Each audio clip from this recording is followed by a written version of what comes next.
আজকে আমার একটা খাবার থেকে এটা কি বেঁধে গেল, এটা যে আমি পাবো আমি আশাই করিনি।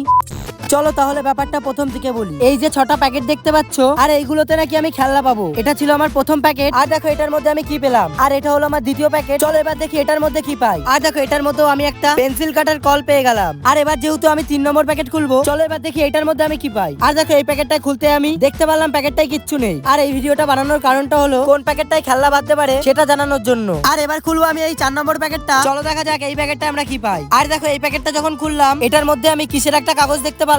আর ওই কাগজটা ছিল একটা টোকন, আর এই টোকনটাই ছিল একটা ঘড়ি। আর তোমরা কিন্তু ভেবো না এটা কোনো নকল ঘড়ি, এটা সম্পূর্ণ একটা আসল ঘড়ির টোকন। আর এবার দেখো আমি 5 নম্বর খাবারটা খুলবো, আর এটা খুলতেই আমি কিন্তু এটার মধ্যেও কিছু পেলাম না এই খাবারগুলো ছাড়া। আর এবার দেখবো আমাদের 6 নম্বর প্যাকেটে কি বাদে। চলো এবার দেখি এই প্যাকেটটা কি বাদে। আর দেখো এই প্যাকেটটা খুলতেই এটার মধ্যে আমরা পেয়ে গেলাম এই টাকার বান্ডিলটা। দেখো আজকে আমি কি কি পেলাম, এই গাড়িটা, তারপরে পেলাম এই কলটা, আর তারপরে পেলাম এই আসল ঘড়ির টোকনটা, যেই ঘড়িটা আমি দোকানদারের থেকে নিতে পারবো। আর আমি কেমন ঘড়ি পেলাম সেটা যদি দেখতে যাও কমেন্টে হাই লেখো। আর হ্যাঁ, সাবস্ক্রাইব করার কথা ভুলো না।